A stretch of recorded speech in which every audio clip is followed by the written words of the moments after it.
Oh, okay, my more brothers. This is really not a diss or a critique. This is more like a reflection. Most of the time I've been talking about millennials, it's been lighthearted.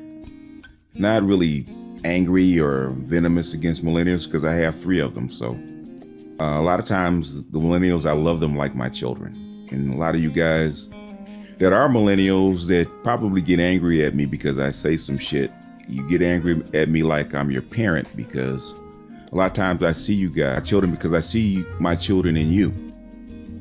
A lot of things that they say and do is similar to a lot of things that you guys say and do. So, and I know as grown men, I shouldn't look at you as children because you are grown men. But that's something that as an old man, it's like an old parent. Some habits are hard to kill, and that's probably one of them. But be that as it may, I've been listening on and off to Kid Organic, and some of it is as far as Jason Black, who I don't get why Jason Black goes in on boomers, because Jason Black is in his 40s and he is now probably, if not quite, but almost officially an old man. Back when I was a kid, if you were past 40, you were an old man.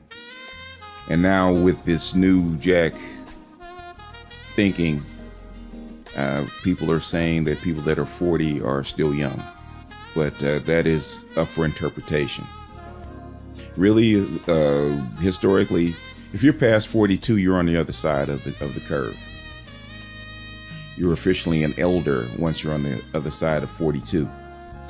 And I see that a lot of men without children that are in their 40s that haven't gone through the wars or the baby wars as some of us have don't see themselves as elders, which I find fascinating.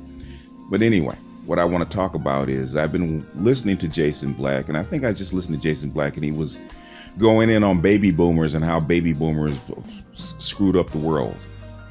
Even though you live in the most connected, most highly functioning society that's ever been on the face of the earth, but we have all, according to the black millennials and black Xers, the baby boomers actually made critical mistakes that actually ruined their lives, and we're all being accosted in our rooms by white folks, and we're all swinging on ropes and trees like we did back in the 40s and 50s. But it got me to thinking, this voracious attack against boomers that are now old people, because most of the boomers are in, even the youngest boomers are in their mid to late 50s, like I am. I am the last cohort of the baby boomers.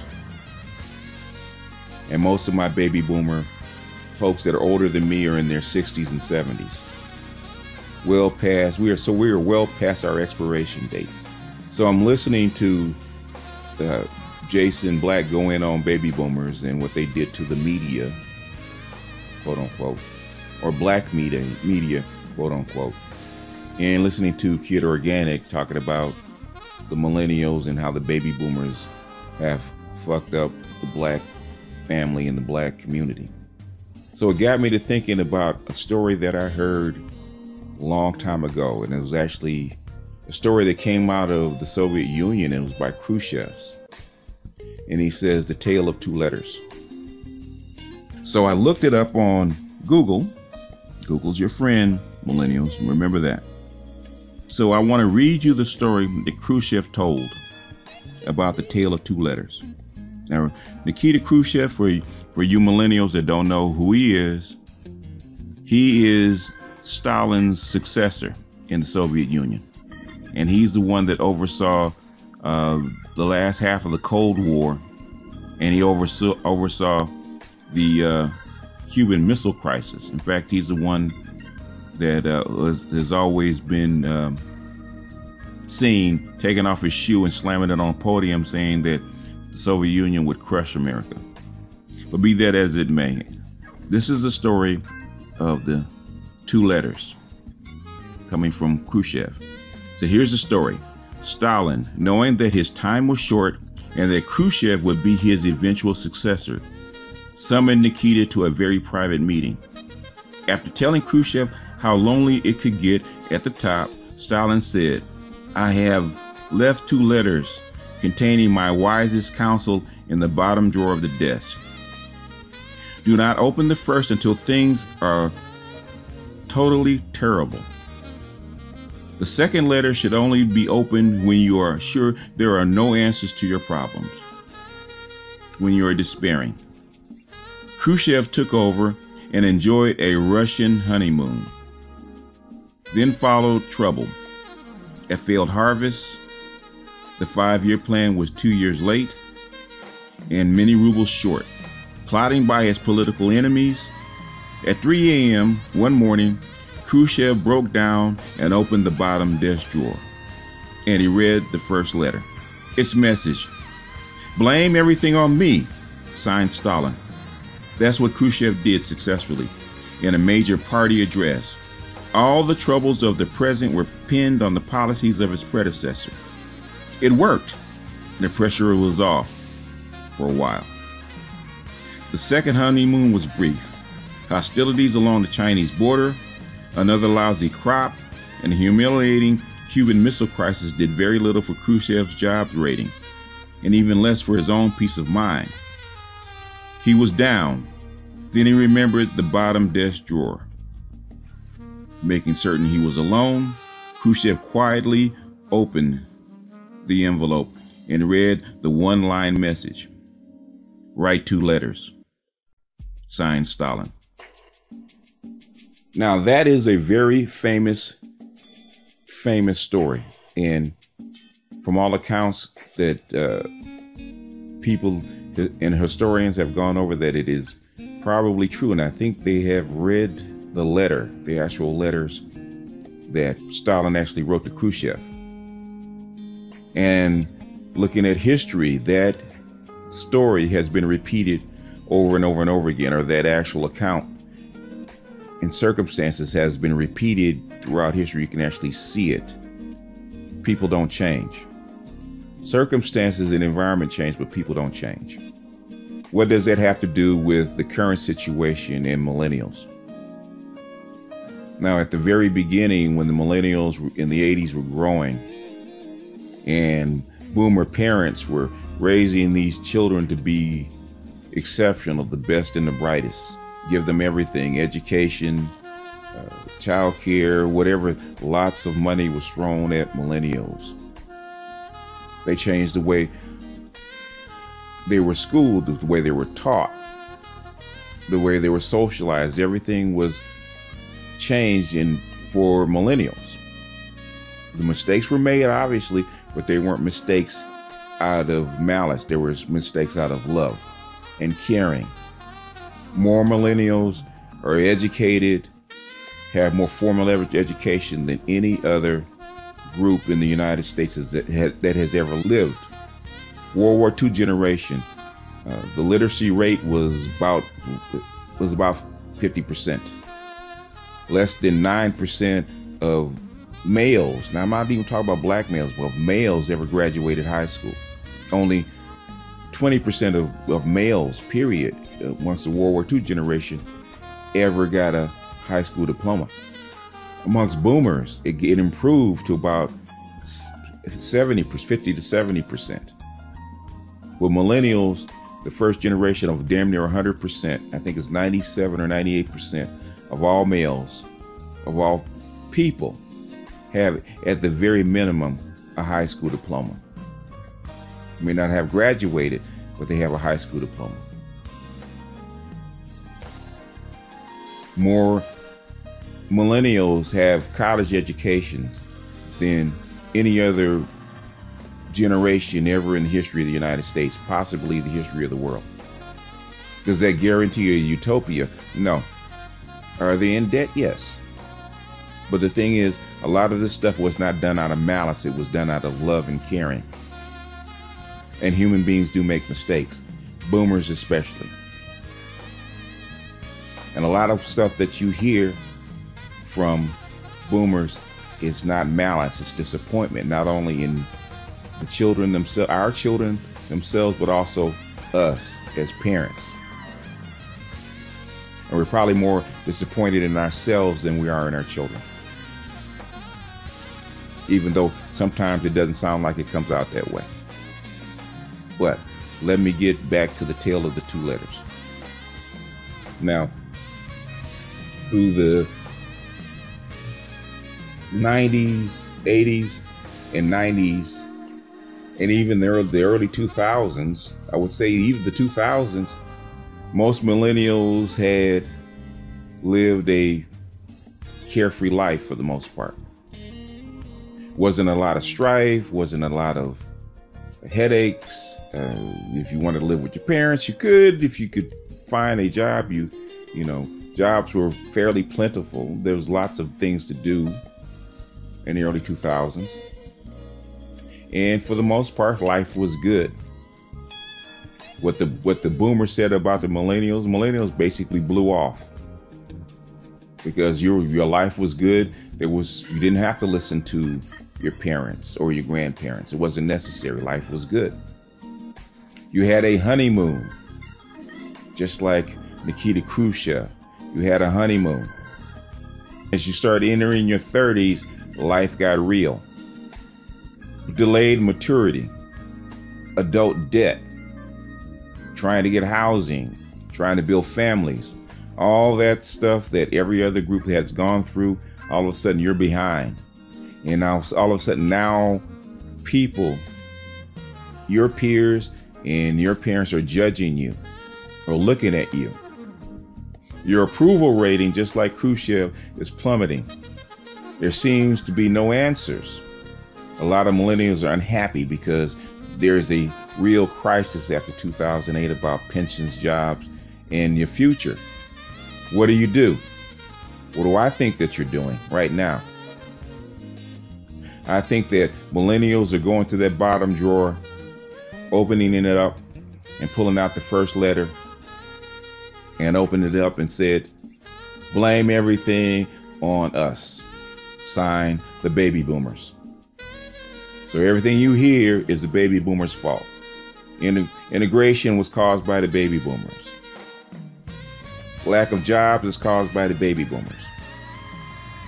We're in debt because of the baby boomers. They forced us to go to school and acquire all this debt. The baby boomers are sucking up all the jobs, and since they're in retirement, they have all the homes. Since they're in retirement, all the retirement funds are going to the old folks, which are the baby boomers.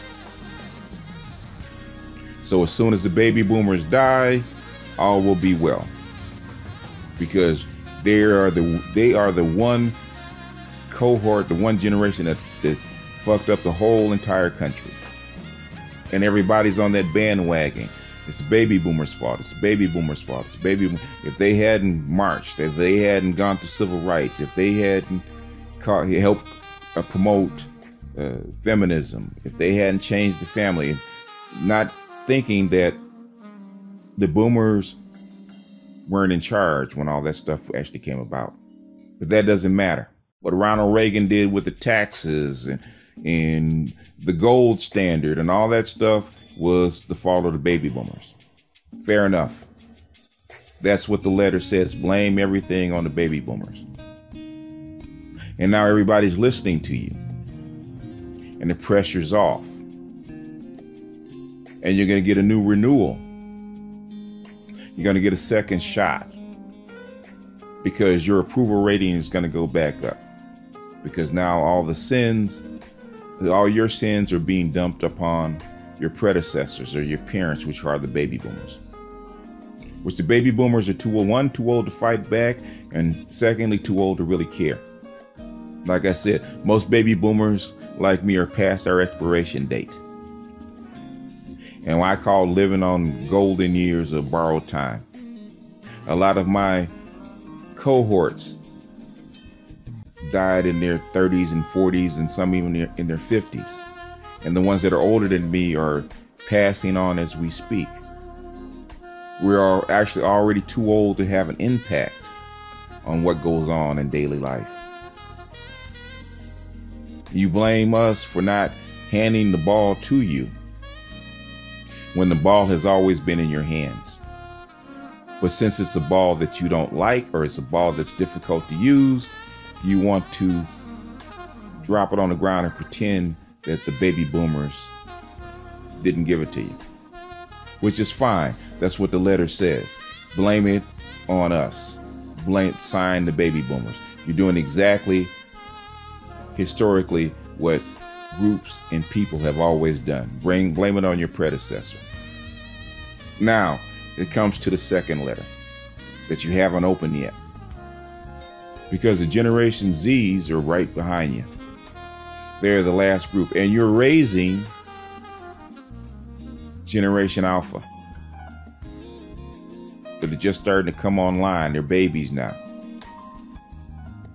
You guys are, your last cohorts are in their mid-20s.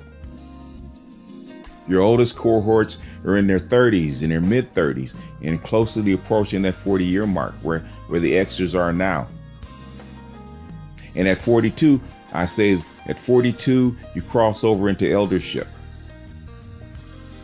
So now you have a very short time to actually prove yourself and write your legacy.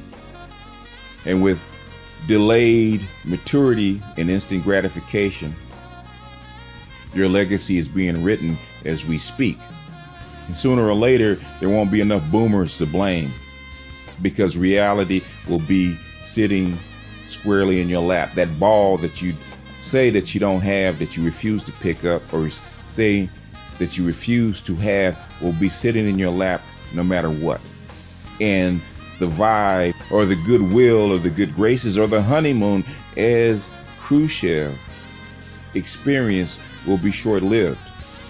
The boomers haven't said very much about you blaming stuff on them. They haven't said very much because they know what you're doing, and they've lived long enough to know what's going to happen. That what you do to your elders, and that's one thing that, because they are young and their maturity is delayed, haven't figured out yet. What you say and what you do to and about your elders, you're teaching to your children, and you're teaching to Generation Z, which are your proteges that are right behind you. How you treat us, what you say about us, what you do to us, even though we're old and soon to be very helpless and very vulnerable, is a blueprint what will be done to you. Boomers have had a very rich history of taking care of their parents, or taking care of their elders, or seeing after their parents. Not always well, but I'm saying is they have that history. Not all, but most. And we have had a history of spoiling our children, which is you. Now the ball's in your court. What are you doing with your children? What are you doing with your families? Are you making them? Are they well? Are they built? Are they solid? Avoiding the ball, not getting married, not having children, is a temporary way out. It doesn't mean that you won't be judged for what you didn't do. Because if you didn't make solid families, you didn't bring up solid children, you didn't develop solid citizens, you didn't plant the corn, you didn't plant the crops, so there will be harvest. When it comes to the point where there is no harvest, there is nothing to eat, you will be judged by the people that come behind you. And what will be worse is not that you failed, or not that you made mistakes as the boomers have, is that you failed to try. And I really don't want that to be the legacy of the millennials, because the promise is too great. The environment is too rich. And you should be the greatest of us, not the worst. So when you get to be 42 and you're on the other side and you look back, and you're going to wonder where your life went wrong, you're going to have to go to that desk, to that bottom drawer, open up that drawer, unseal that letter, and read. We have prepared for you already, which all boomers know that letter is there. It's going to say the same thing that Khrushchev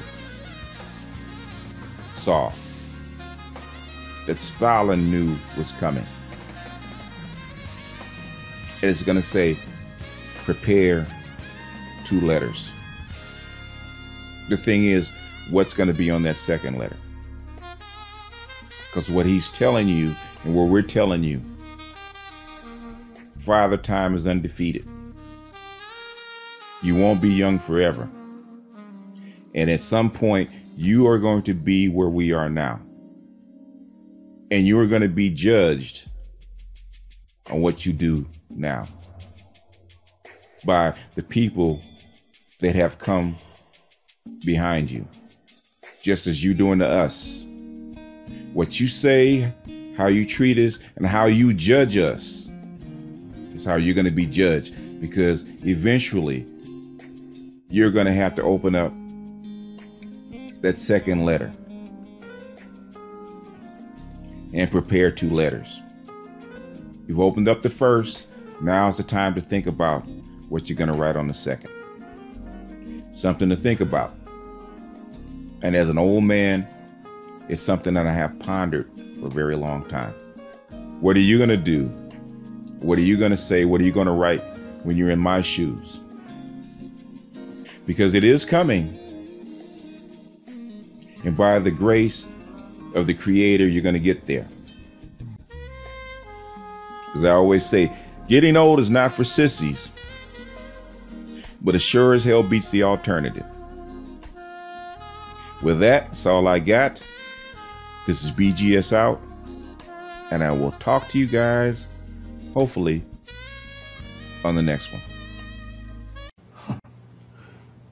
You know, when Khrushchev was forced out, he sat down, he wrote 2 letters and gave them to his successor. He said, when you get yourself into a situation you can't get out of, open the first letter and you'll be saved. And when you get yourself into another situation you can't get out of, open the second letter. Well, soon enough, this guy found himself in a tight place, so he opened the first letter, which said, blame everything on me. So he blamed the old man. It worked like a charm. He got himself into a second situation he couldn't get out of, and he opened the second letter. It said, sit down and write 2 letters.